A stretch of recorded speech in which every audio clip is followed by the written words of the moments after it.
So what if you're injured by an out-of-state driver?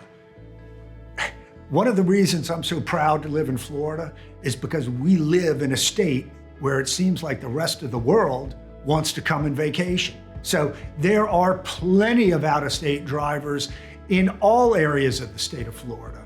And one of the things that you need to understand is that as long as the crash happened in the state of Florida, it doesn't matter where those drivers live, they're on the hook.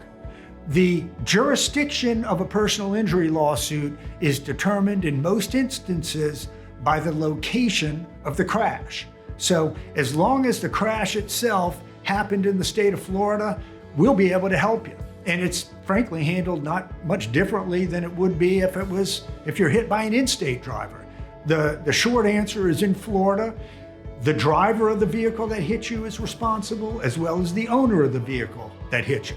So if there's an out-of-state driver, as long as they have car insurance, which most of them do, then we'll be able to handle your claim the same as we would if you were injured by an in-state driver.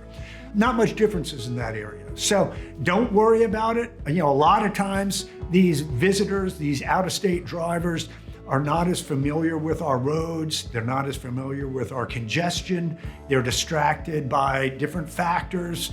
And so we do handle quite a bit of car accident cases involving drivers from other states or other countries. If you have questions about your car accident, call us right now and we'll be more than happy to speak with you. You can reach us at 1-800-TRIAL-PRO or chat with us live through our website at trialpro.com.